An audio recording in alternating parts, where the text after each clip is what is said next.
Le coup de gueule maintenant d'Habib Beye, très énervé contre le sort réservé aux joueurs africains. C'est ça, Habib? Oui, parce que alors je suis jamais dans la victimisation. Pas du tout par rapport à ça. C'est juste que lorsque je vois ce classement, on se rend compte que ce qui se passe de la 5e à la 30e place n'a pas réellement d'intérêt et de valeur. Lorsque je vois que Sadio Mané, qui a quand même été assez éblouissant avec Liverpool l'année dernière. Vous l'auriez mis dans les 10? Je l'aurais mis déjà devant des joueurs comme Sergio Aguero, je l'aurais mis devant Kevin De Bruyne. Il a mis 10 buts en Ligue des Champions. Il a marqué en finale de Ligue des Champions.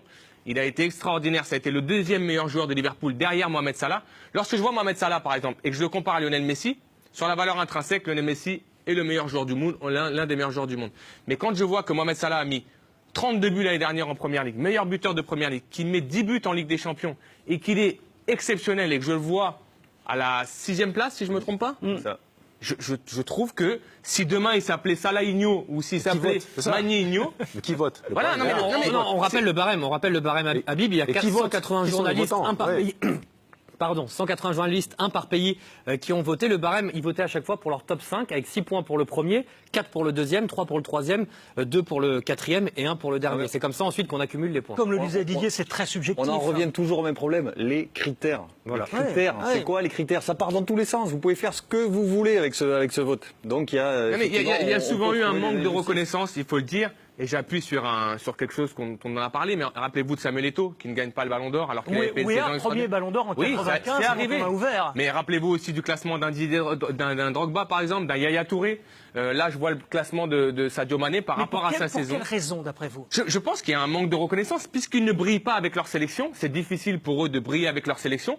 Peut-être qu'il manque justement d'aura par rapport à ce niveau international. Pour le coup, Salah aurait pu espérer mieux s'il avait été en meilleure forme, je pense, parce qu'il est allé à la Coupe du Monde, j'allais dire, pas sur une jambe, mais sur un bras. Et sa sélection n'a rien fait. Donc ça doit plomber. Par exemple, Firmino est devant Sadio Mané. Firmino a mis 10 buts en Ligue des Champions. Sadio Mané a mis également 10 buts. Parce qu'il est brésilien? Posez-vous la question. C'est QFD, à un moment donné. Ils sont pénalisés par la sélection nationale. C'est QFD. Est-ce que Firmino a fait une bonne Coupe du Monde? Il n'était pas titulaire. Non. Sergio Aguero est devant Sadio Mané. Sergio Aguero était sur le banc de l'Argentine. Sergio Aguero s'est arrêté quand? En Ligue des Champions. Quel championnat il a fait l'année dernière, Sergio Aguero, avec Manchester City? Je pense que Sadio Mané fait une bien meilleure saison. Sergio Aguero est 16e, Sadio Mané est 23e. C'est juste la question que je me pose. Mais en même temps, je ne me fais pas d'illusions. Je pense qu'à partir de la 5e ou la 6e place... Ça se joue surtout à chaque fois à 2-3 points. Ce classement du Ballon d'Or ne veut plus rien dire. Voilà, c'est ce que je pense.